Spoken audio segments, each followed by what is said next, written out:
बिस्मिल्लाहिर्रहमानिर्रहीम अस्सलामु अलैकुम। I hope you all are doing well. Students, इस वीडियो में आज हम ENG 201 का लेक्चर नंबर 6 देखेंगे। इसमें आपको इम्पोर्टेंट क्वेश्चन शार्ट क्वेश्चंस वगैरह सब कुछ बताऊंगा, हाईलाइट किए हुए हैं मैंने। करते हैं वीडियो स्टार्ट। सबसे पहले identify the task you will help. देखें, सबसे पहले जो हाईलाइट किया हुआ है कि आपने अपने रीडर को अपने टास्क आइडेंटिफाई करने हैं। ठीक है, टास्क आइडेंटिफाई वो मतलब टास्क कौन से अपने मकासद बताने हैं अपने रीडर को, कि ताकि उसको आपकी बात समझने में देर भी ना लगे और आपको इजीली वो समझ सके, आपके मकासद को वो समझ सके। आपने अपने मकासद जो हैं, अपने टास्क जो हैं, वो रीडर को बता देने हैं। उसके बाद ये इसकी एग्जांपल है, ये आप देख सकते हैं। उसके बाद ये पैटर्न, डिवाइडेड पैटर्न, और उसके बाद अल्टरनेटिव पैटर्न। ये MCQs में कोई एक आध क्वेश्चन आ जाता होता है कि आपको डिवाइडेड पैटर्न दे दिया जाता है और आप वो कहते हैं कि इसका अल्टरनेटिव पैटर्न क्या होगा। ठीक है, जैसे ये नीचे टाइम फर्नेस ए, और इसको हम कैसे अल्टरनेटिव में लिख सकते हैं। ठीक है, तो ये आपने थोड़ा सा देख लेना MCQs के हवाले से। सिर्फ ये अगर आएगा तो MCQs में कोई पूछा जा सकता है, बाकी ज़्यादा इंपॉर्टेंट नहीं है, सिर्फ रीड कर लीजिएगा। जैसे ये टाइम फर्नेस ए, इसको हम इसी तरह मतलब लिख सकते हैं जैसे अल्टरनेटिव, जैसे भी लिखना हो। इसके बाद ये एक जो मैंने हाईलाइट किया हुआ है, to make your writing readers centred you should. देखें, आप अपने रीडर को अपनी तरफ मतवज्जो करने के लिए आपको क्या करना चाहिए। तो वो 3 पॉइंट्स हैं, आपको याद रखने पड़ेंगे। ठीक है, वो 3 पॉइंट्स कौन से हैं हम देखते हैं। फर्स्ट वाला, identifying the questions your readers will ask. ठीक है, उन क्वेश्चंस को आइडेंटिफाई करें जो आपका रीडर पूछ सकता है, ठीक है, या पूछेगा। उसके बाद जो सेकंड नंबर पे है, identify the strategies to answer all these questions. जो भी क्वेश्चन वो पूछ सकता है ना, पॉसिबल है, आपने उनके क्वेश्चंस करने हैं ताकि उसको कोई मुश्किल ना बने। उसके बाद ways your reader will use your answer, कि आपके जो आंसर हैं वो किस तरह से वो इस्तेमाल कर सकता है। उसके बाद गाइडलाइन नंबर 2 है, tell how you want to alter the readers attitude. अच्छा, इस पॉइंट को समझ लें, सिर्फ ये पॉइंट को समझना ज़्यादा ज़रूरी है। कि इस पॉइंट का मतलब ये है कि आप अगर अपने किसी रीडर के एटीट्यूड को चेंज करना चाहते हैं, मसलन अगर उसको कोई चीज़, अगर वो कोई चीज़ को डिसलाइक करता है, आप उसको लाइक करवाना चाहते हैं, तो आप क्या करेंगे। ठीक है, तो मतलब आपने उसको कंसिडर, उसको आपने उसको आपने कायल करना है। ठीक है, कायल करना है कि ये चीज़ ऐसे है। तो सबसे पहले आपने क्या करना है, उसके attitudes consider how you want your communication to alter the readers. Begin, और करना स्टार्ट कहाँ से करना है, कहता है begin by the identifying the attitudes you want to alter. जो आप चेंज करवाना चाहते हैं वहाँ से आप स्टार्ट लेंगे। ठीक है, उसकी एग्जांपल नीचे दी गई है, आप एग्जांपल देख सकते हैं, अच्छे अंदाज से समझ आ जाएगी।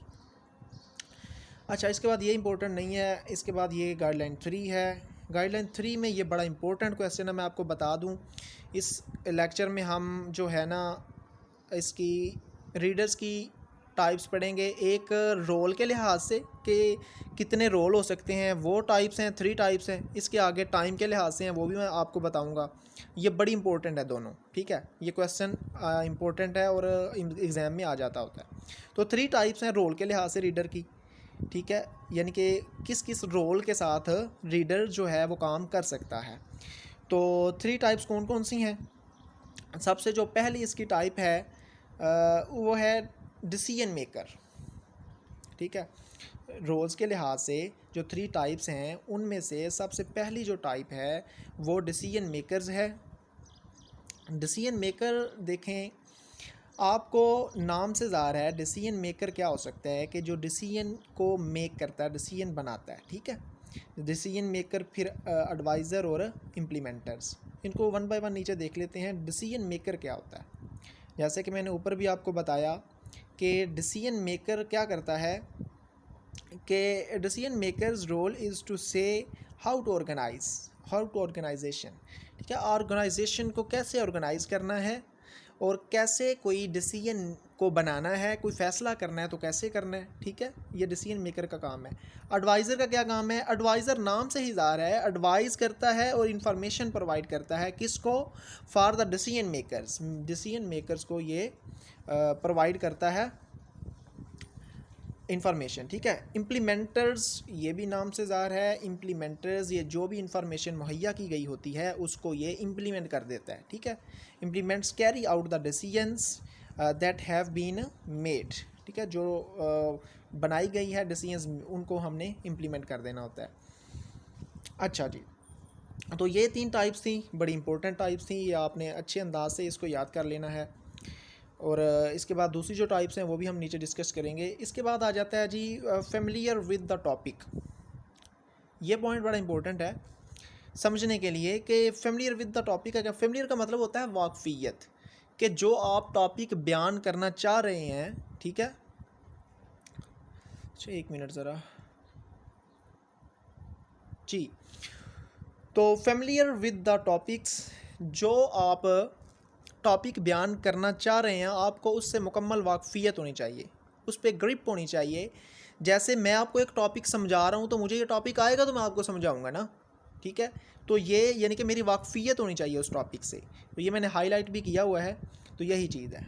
सेकंड नंबर पे प्रेफर्ड कम्युनिकेशन स्टाइल, के कौन सा कम्युनिकेशन स्टाइल प्रेफर्ड है, ठीक है, कौन किस कम्युनिकेशन स्टाइल को प्रेफरेंस दी जाती है। मिसाल के तौर पर देखें, जैसे हम कम्युनिकेशन कर रहे हैं, हम टेबल्स बना के समझा दें, ठीक है, टेबल्स के बाद ग्राफ्स बना लें या चार्ट्स वगैरह बना के अपने ऑडियंस को समझा दें, तो ये बड़ा इफ़ेक्टिव कम्युनिकेशन होगी और ये एक अच्छा अंदाज़ है। उसके बाद जाता है special factors, each reader is unique.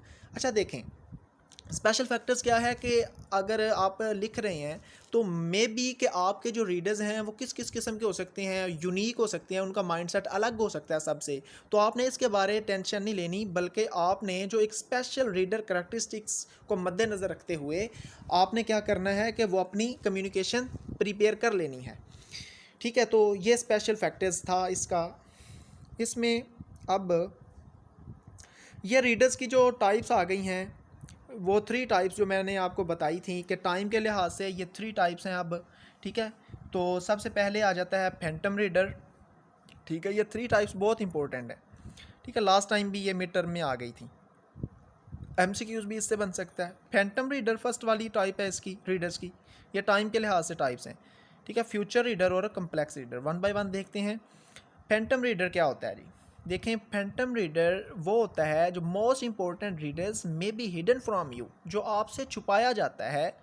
Written communications addressed to one person are used by others. देखें जी, पर्सन जो एड्रेस होता है वो होता किसी और का है लेकिन इस्तेमाल कोई और कर रहा होता है। तो ये जो अननेम्ड रीडर्स होते हैं ना, इनको फैंटम रीडर कहते हैं, ठीक है। इनका यानी कि ये आपसे छुपाए जाते हैं और अननेम्ड रीडर्स होते हैं ये फैंटम। उसके बाद फ्यूचर रीडर, नाम से ज़ाहिर है जो वो रीडर्स जो आपके डॉक्यूमेंट्स को फ्यूचर में पढ़ सकते हैं, उसको हम फ्यूचर रीडर कहेंगे। उसके बाद आ जाता है कम्प्लेक्स रीडर। कम्प्लेक्स रीडर थोड़े पेचीदा होते हैं, वो क्यों होते हैं? Each with a different agenda, क्योंकि इन सब का एजेंडा डिफरेंट होता है, ठीक है, इनका मकसद सब का डिफरेंट होता है, ठीक है। अगर मसलन काफ़ी रीडर्स ने हमारा रीड किया है, एक का एजेंडा कुछ हो रहा है और एक का कुछ हो रहा है, तो वो हमारे लिए प्रॉब्लम बन सकती है, इसलिए इसको कम्प्लेक्स रीडर कहते हैं। तो आपने ये सारा जहन में रखते हुए फिर अपनी कम्युनिकेशन करनी है। अच्छा जी, तो ये 3 टाइप्स थी, ये आपने अच्छे अंदाज से देख लेनी है, ये बड़ी इंपॉर्टेंट टाइप्स हैं, ठीक है। एमसीक्यूज़ भी आ जाता होता है। इसके बाद है गाइडलाइन 5। इसमें हमने क्या करना है, गाइडलाइन 5 में जो ये सारा कुछ दिया हुआ है कि should be kept in mind, क्या कुछ जहन में रखना चाहिए जब हम अपने ऑब्जेक्टिव्स को डिफ़ाइन करते हैं। डिफ़ाइनिंग ऑब्जेक्टिव्स यानी कि अपने मकासद को डिफ़ाइन करना। तो जब अपने मकासद को डिफ़ाइन करते हैं किस किस चीज़ों का हमने ख्याल रखना है, ये सिर्फ हमने, ये कोई ज़्यादा इंपॉर्टेंट नहीं है, ये बस इनके नाम याद रखने हैं। ओवरऑल पर्पस, उसके बाद रीडर्स प्रोफाइल, ठीक है। रीडर्स प्रोफाइल का क्या मतलब है कि रीडर कौन है, आपसे उसका रिलेशनशिप क्या है, और उसका वो जो जॉब कर रहा है उसका जॉब में रिस्पॉन्सिबिलिटीज़ क्या हैं उसकी, ठीक है, ये चीज़ आपके जहन में होनी चाहिए।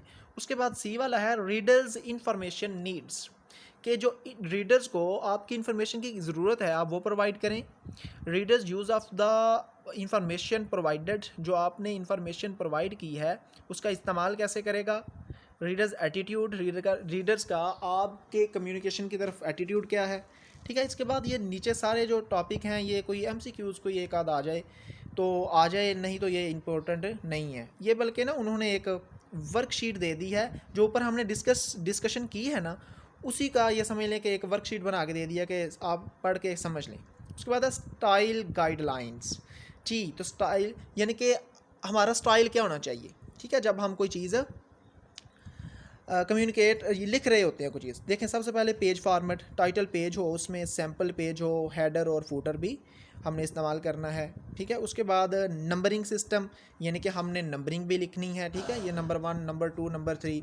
उसके बाद आता है हेडिंग्स एंड सब हेडिंग्स, फिर ग्राफिक्स एलिमेंट्स, फिर यूजेज, पंक्चुएशन वगैरह का इस्तेमाल करना है, और डॉक्यूमेंट्स पैकेजिंग। ये चीज़ें हमने जहन में रखनी है। तो इंशाल्लाह जब ये चीज़ें जहन में रखेंगे तो हमारी कम्युनिकेशन जो है वो इफ़ेक्टिव होगी। यही था आज का हमारा लेक्चर। इंशाल्लाह मिलते